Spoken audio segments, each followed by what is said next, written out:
Estamos começando o TBC Debate em busca do argumento perfeito, contando sempre com a sua audiência, com a sua participação, por meio do YouTube da TV Brasil Central, que tanto cresce. O tema de hoje, ele é muito importante, ele é emblemático. A mídia exerce influência na decisão dos jurados do Tribunal do Júri? Eu vou até mais além. A mídia seria o quarto poder que manda, que dita os rumos do judiciário? Comigo, dois notáveis especialistas com posições completamente diferentes. Mas antes de anunciá-los, é muito importante dizer que no nosso programa brigam as ideias e não as pessoas. Portanto, desarme-se. Está no ar, a partir de agora, o TBC Debate. A mídia exerce influência na decisão dos jurados do Tribunal do Júri. Comigo, dois especialistas com posições diferentes. Dr. GCI Alcântara, ele é juiz do Tribunal do Júri de Goiânia. Tudo bem, doutor? Seja bem-vindo, boa noite. Boa noite, Rafael. Boa noite, telespectadores. Conosco também o doutor Antônio Miguel de Oliveira Jorge, advogado criminalista. Tudo bem? Seja bem-vindo, boa noite. Tudo bom, boa noite, Rafael. Boa noite, doutor GCI. Prazer estar aqui novamente no seu programa. Um programa que cresce a cada dia, a mídia. Vocês estão de parabéns. A honra é toda nossa. Doutor Antônio, vou começar com o senhor. A mídia exerce influência na decisão dos jurados do Tribunal do Júri. A mídia manda no judiciário, de certa forma, pelo menos na pauta do judiciário, dita as regras do judiciário? Rafael, vamos dizer que ditar regras, não. Mas poder de influência ali na decisão dos jurados, no aspecto midiático, a imprensa tem muita força mesmo, e nós podemos observar isso aí nos casos de grande repercussão que tivemos aí ao longo da nossa história no Brasil, até mesmo aqui no nosso estado de Goiás, em que a mídia exerceu influência significativa. Doutor GCI, pensa diferente? Eu penso que a mídia realmente tem um papel muito importante. Ela é uma formadora de opinião da extrema magnitude. Agora, eu penso que a mídia ela pode ter influência em alguns casos pontuais, casos de repercussão nacional, aí sim. Mas em outros casos, mesmo de repercussão aqui em Goiás, a experiência me aponta que não é muito bem assim, pelo que a gente vê, pelo crivo que se passa no Tribunal do Júri na decisão dos jurados. Caso Valério Luiz é um desses exemplos? O caso Valério Luiz é um exemplo, me parece que é o contrário, né? Porque a mídia fala tanto nesse caso e até hoje o júri não foi realizado. E olha que a imprensa fala bastante. Por quê? Porque a vítima lá, inclusive, era um jornalista. Então eu penso que ali é de uma maneira até reversa. Agora, como eu mencionei, alguns casos de maneira pontual, Rafael, que no Brasil, assim, nós temos, aí sim eu penso que possa ter uma determinada influência, mas não é total, não. Isso assusta o judiciário, essa repercussão muito forte da mídia, faz com que o judiciário se mova para colocar em pauta rapidamente esses assuntos? Eu acho que não assusta, não, até porque eu não tenho visto isso na prática, pelo menos lá comigo, porque lá nós damos prioridade a processos de acusados presos, e não em detrimento daqueles que a mídia, no caso, propaga. Nós sabemos que a mídia tem que fazer o papel mesmo dela de informar, né, de levar até o leitor, ao espectador, ao telespectador, enfim, a qualquer uma pessoa, as informações. É claro, nós temos aquelas mídias, emissoras, que às vezes fazem muito sensacionalismo, né, quer dizer, fazem a chamada tempestade em copo d'água, mas eu não vejo que isso assusta o Poder Judiciário, não. Penso que realmente a mídia faz o papel dela e o Judiciário tem que desempenhar o dele. Doutor Antônio Miguel, o senhor como advogado criminalista, já vivenciou essas situações na prática? Já, Rafael, já atuei um caso de repercussão no interior do estado de Goiás aqui, e esse caso foi veiculado na mídia e concordo com o doutor Gesseir, o sensacionalismo ele atrapalha.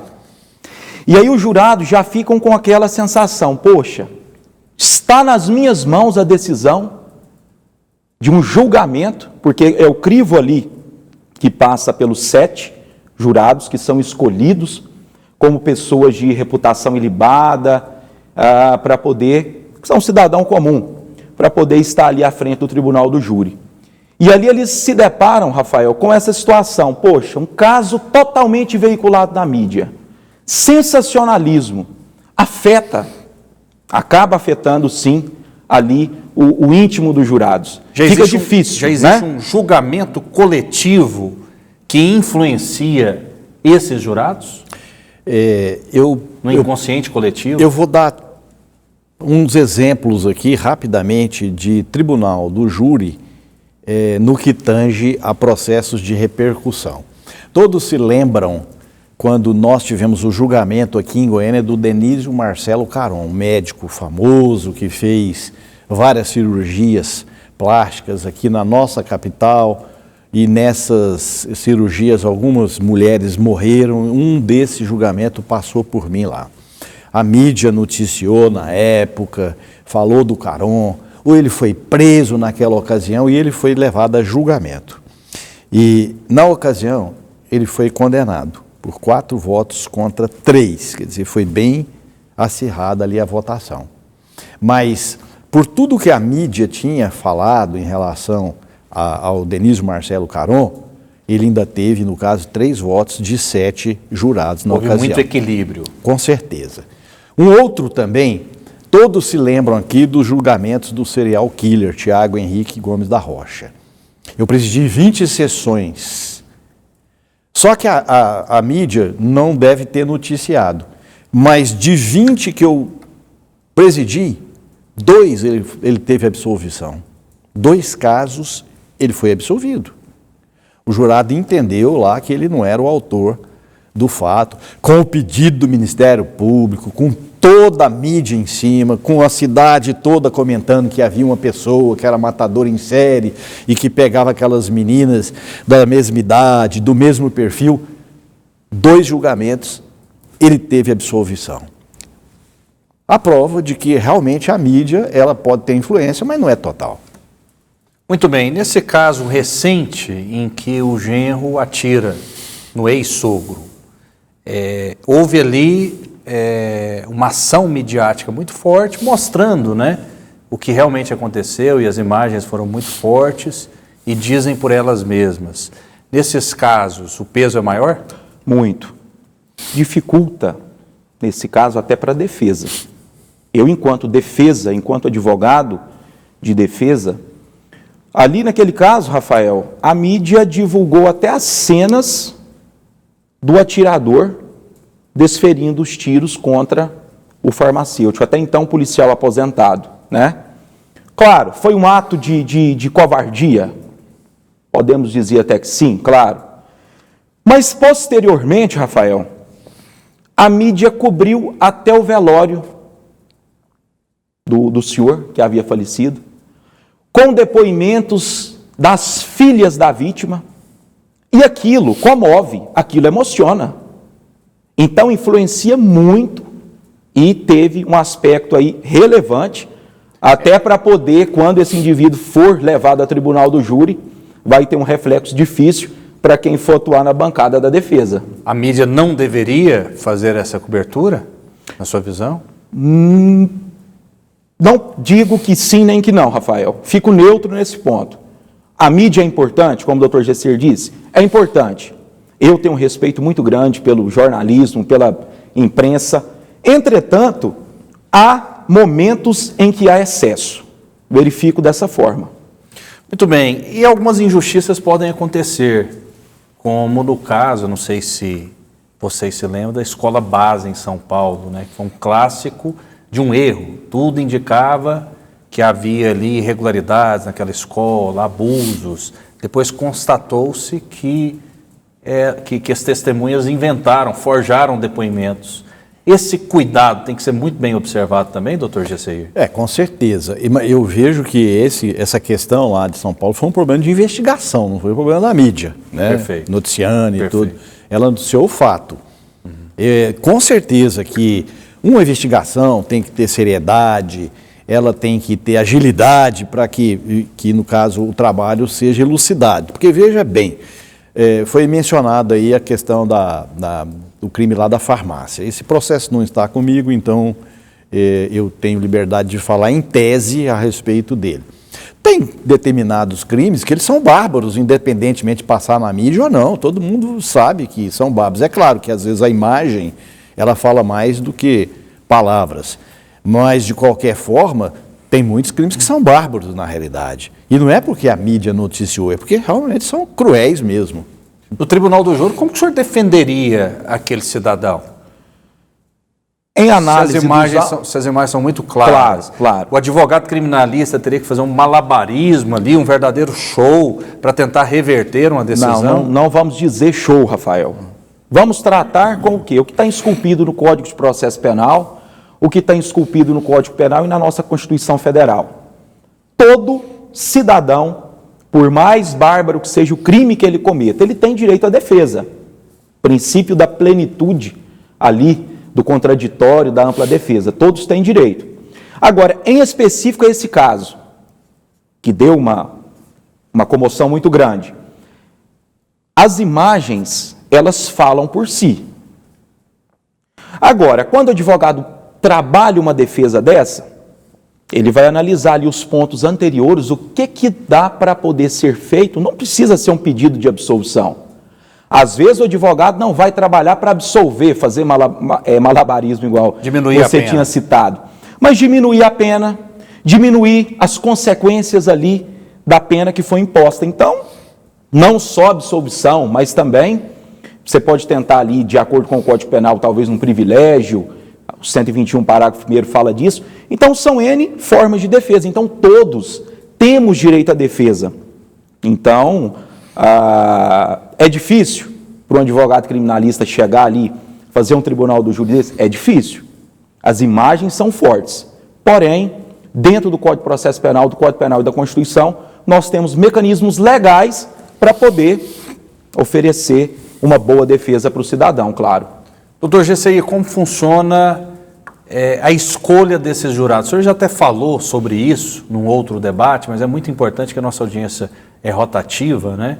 Para a gente esclarecer esses pontos. Vamos fazer o seguinte? Sim. A gente vai precisar fazer um intervalo agora e na volta o senhor explica, o senhor responde e a gente fala mais a respeito desse tema tão importante e tão emblemático, né? Que sempre envolve a mídia.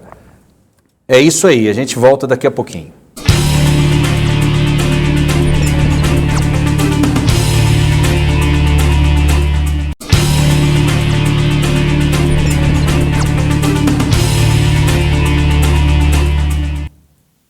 Estamos de volta com o TBC Debate em busca do argumento perfeito. O tema de hoje, a mídia exerce influência na decisão dos jurados no Tribunal do Júri. Comigo, dois especialistas notáveis, Dr. Antônio Miguel de Oliveira Jorge, advogado criminalista, e o Dr. Gesseir Alcântara, ele que é juiz do Tribunal de Júri de Goiânia há muitos anos, e no final do bloco anterior a gente falava da importância dele explicar como são escolhidos esses jurados. Doutor.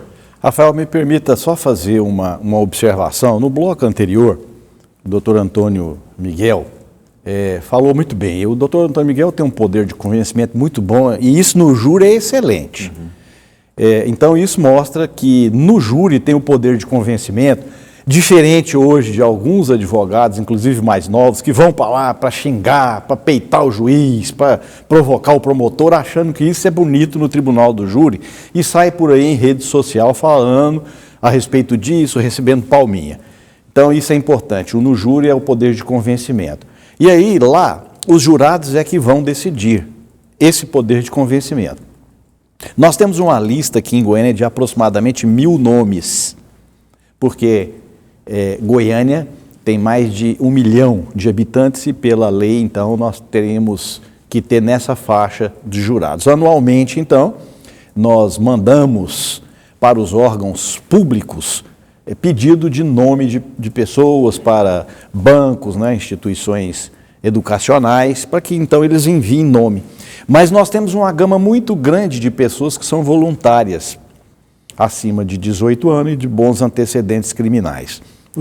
A pessoa interessada em ser jurada vai até o cartório, lá no Fórum Criminal, e lá então se inscreve e faz parte da lista que, no caso, vai servir no ano seguinte. Então, fica dentre esses 1000 nomes que vão ser sorteados em cada temporada, culminando, portanto, com os 7 que vão julgar no dia lá.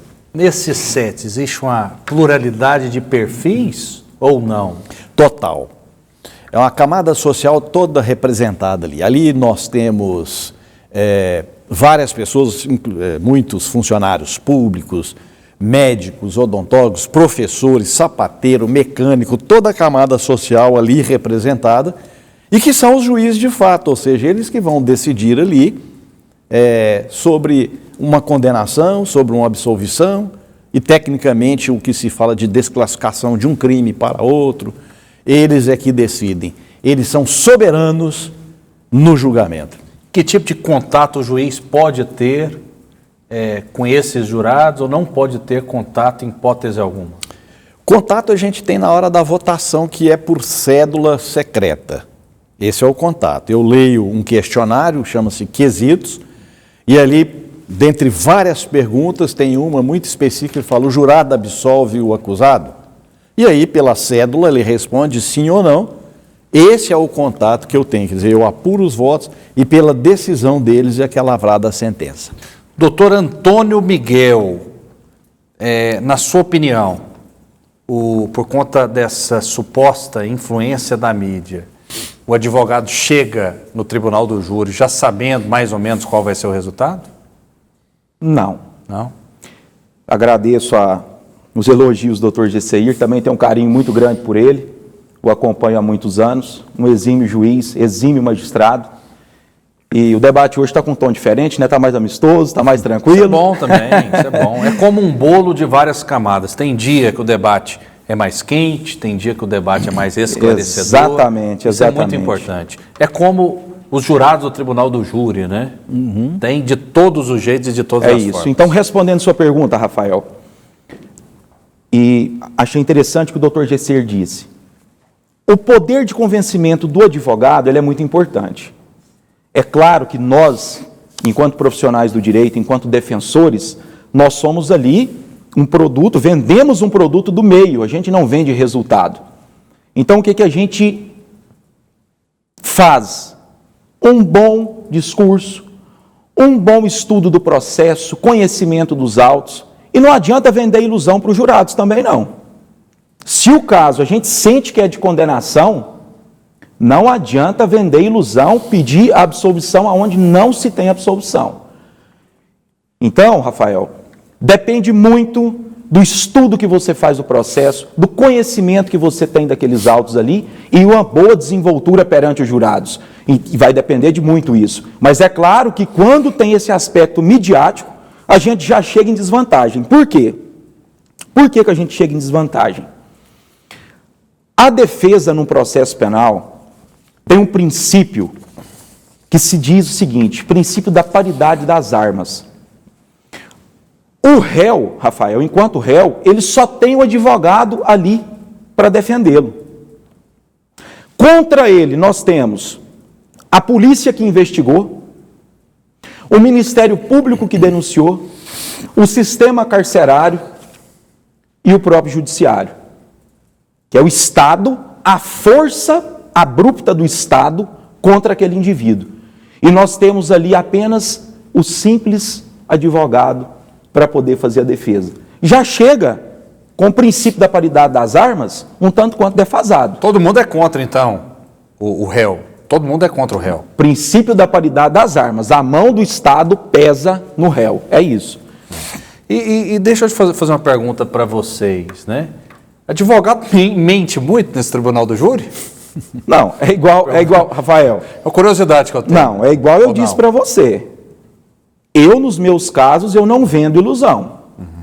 Nós trabalhamos com o que está nos autos. Se eu tenho condições de fazer um pedido de absolvição para o cliente que está ali no banco dos réus, eu irei fazê-lo. Se eu tenho condições de apenas pedir uma desclassificação, assim o farei. Ok. Se eu tenho tese apenas para poder decotar a qualificadora, é isso que eu vou fazer. Ok. Então, não podemos, Rafael, esse negócio, o advogado mente. Não. O advogado trabalha com a prova dos autos Eu não fiz e uma com a afirmação, brecha. eu fiz uma pergunta. Sim, e com a brecha que os processos dão. Ok. Doutor Gesseir, dá para detectar quando o advogado está faltando com a verdade? Ah, sem dúvida nenhuma. Percebe, é muito nítido. Eu estou 22 anos no tribunal do júri, até a maneira do comportamento, da fala, a gente tem essa experiência, claro, a gente não vai no coração das pessoas, mas a gente tem noção sim. Dá para detectar muitas vezes, nós sabemos e muitas vezes ouvimos por parte de péssimos profissionais essa defesa espúria, dessa forma. Existe sim. E dá para muitas vezes detectar sim. O advogado muitas vezes vende ilusão para os seus clientes? Muitos para clientes, para os jurados, e muitas vezes querem engambelar todo mundo. Isso ocorre, mas são os péssimos profissionais. Esses não vão muito avante na carreira, não. Muito embora muitos aí sejam taxados de herói, grande tribuno, o que a gente sabe que não é. Doutor, e essas brechas aí, a gente viu no caso Valério Luiz, eu sei que o senhor não está no caso, então, de repente o senhor pode contribuir também, de recursos, de manobras para adiar julgamentos, o advogado que, em cima da hora, né, ali mesmo na cara do gol, ele é tirado do cargo, ele renuncia, né, aquele caso específico. Como evitar isso? Tem como evitar isso ou não, doutor Gesseir? Rafael, é extremamente complicado e difícil, genericamente falando. Eu vou dar um exemplo.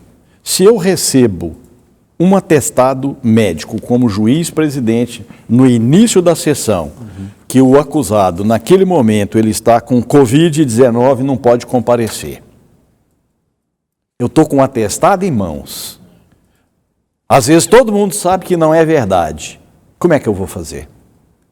Porque se fala que ele está hospitalizado, a gente manda diligenciar lá no hospital, ver se ele está lá mesmo. Já aconteceu isso, da gente mandar lá no hospital, o sujeito não está lá. Mas a Covid-19 não precisa de internação. O que o magistrado tem que fazer num pedido, por exemplo, de adiamento com um atestado em mão de Covid-19? Adiar a sessão. Como é que eu vou discutir?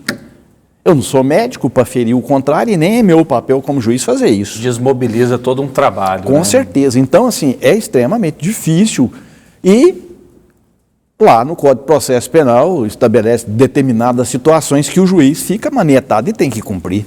Doutor Antônio, vale tudo no Tribunal do Júri?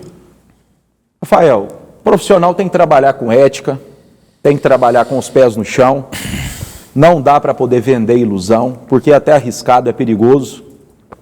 Então, quando você trabalha com a verdade, com ética e profissionalismo, você se delonga no mercado de trabalho por muitos anos. Então, dizer que vale tudo, não. Ali não é ringue, não é briga de boxe, não é MMA para poder valer tudo. Então, tem que ter ética, profissionalismo, pés no chão. É isso. Doutor Gesseir, qual a maior reviravolta que o senhor já viu no Tribunal do Júri? O tema nosso é a questão da influência na decisão dos jurados, ou seja, a imprensa, evidentemente, mostra os fatos que ela tem, né? E a gente está discutindo se isso influencia ou não. O senhor já acompanhou reviravoltas, surpresas nesse Tribunal do Júri? Assim, dessa forma, por conta de influência da mídia, não. Porque, por exemplo, Rafael, se eu venho participar de um debate aqui na TBC, eu venho porque é uma emissora séria. Porque nós temos muita situação midiática aí que é realmente uma palhaçada. Desculpa a expressão, mas é sem credibilidade alguma. Então eu penso que a mídia séria, ela é respeitada. E a mídia que faz todo esse transtorno e toda essa confusão, ela não tem credibilidade. No caso assim, de mudança, pelo aspecto midiático, eu não me lembro assim, de nenhum caso específico. Não me lembro. Perfeito. E algo te trouxe surpresa no Tribunal do Júri, nos julgamentos em que você participou, doutor? Muito. O Tribunal do Júri, Rafael, é uma caixinha de surpresas também. Eu atuo no Tribunal do Júri há mais de 12 anos e sou assim, apaixonado. Eu acho que ali é um divisor de águas. Não é todo profissional que se arrisca a estar ali numa tribuna de júri. O doutor Gesseir sabe muito bem disso. É difícil para o advogado. É difícil. Você tem que manter ali uma postura, um conhecimento do processo e falar. Oratória não é qualquer pessoa que consegue ter uma desenvoltura. Ali vale muito também o momento. Você tem que estar muito atento com o que o Ministério Público fala, com o que as testemunhas falam ali naquele momento da instrução, porque há reviravolta no julgamento de testemunha que pode chegar e dizer uma coisa que prejudicou o réu na fase de instrução, e às vezes ela vem com a verdade no tribunal do júri e ali muda tudo. O advogado tem que estar muito atento, muito atencioso com todas essas questões, porque há possibilidade de reviravolta ali e muito. Rafael, eu queria só citar um exemplo aqui, se você me permite. Sim, vamos lá. Bem rápido, um exemplo é político. Como que a mídia, ela influencia, sim? Porque, veja bem, vou citar um exemplo aqui de um candidato que estava, não estou citando nome de nenhuma denominação partidária, nem candidato, nada. Mas é apenas o exemplo. O candidato está ali na reta das eleições. Ele é alvo de uma busca e apreensão, e ele está ali em primeiro lugar, cotado para vencer as eleições. Falta 30 dias, 20 dias para poder ter o dia das eleições. E esse candidato sofre uma busca e apreensão na casa dele, às vezes ele não deve nem aquilo que estão imputando a ele. O fato dele receber essa busca e apreensão na casa dele faz ele perder a eleição. Entende? O poder que a mídia tem. Okay. E aí, no tribunal do júri, isso influencia muito os jurados. É a posição que eu defendo, que eu trago aqui para vocês essa noite, porque a mídia, ela é muito forte. E quando é sensacionalista, aí sim que o indivíduo está lascado. Doutor Gesseir, a gente tem apenas 1 minuto. Eu gostaria das suas considerações finais e eu te pergunto, né, dentro dessas considerações, se ser juiz é difícil. É um sacerdócio, eu sempre defino, ser juiz é um sacerdócio. As pessoas acham e só pensam no super salário de juiz, que a mídia, que é muito forte, e concordo, muitas vezes ela de maneira até errônea noticia. Pega um caso específico e aí torna-se em todos generalizado. Ser juiz é muito difícil, mas ao mesmo tempo é muito gratificante. Eu tenho para mim que um juiz de direito íntegro, honesto, que cumpre as suas obrigações, aplica a legislação, ele é um representante de Deus aqui na Terra. E eu tenho uma responsabilidade muito grande com isso, de julgar, de ter vidas das pessoas nas minhas mãos. Mas é compensador. Doutor Gesseir Alcântara, muito obrigado pela sua presença. É sempre uma honra muito grande recebê-lo aqui no TBC Debate. Muito obrigado, Rafael. Muito obrigado, doutor Antônio, telespectadores. E estamos sempre à disposição. Doutor Antônio Miguel de Oliveira Jorge, advogado criminalista. Muito obrigado, boa noite. Eu que agradeço, Rafael, mais uma vez aqui no seu programa, um programa de sucesso. Sinto muito feliz de retornar aqui à TBC Cultura. Estou à disposição de vocês. Obrigado, doutor Gesseir, por participar contigo aqui essa noite. Estou à disposição, muito obrigado e aguardando o próximo convite. Será feito com toda certeza. Muito obrigado pela audiência que cresce a cada dia e que você em casa, que é suficientemente inteligente, tire as suas próprias conclusões. Porque a mídia tem, sim, uma grande influência em tudo, evidentemente. Mas o importante é a gente sempre mostrar todos os lados e tratar você como alguém inteligente. Muito obrigado, fiquem com Deus e até a próxima.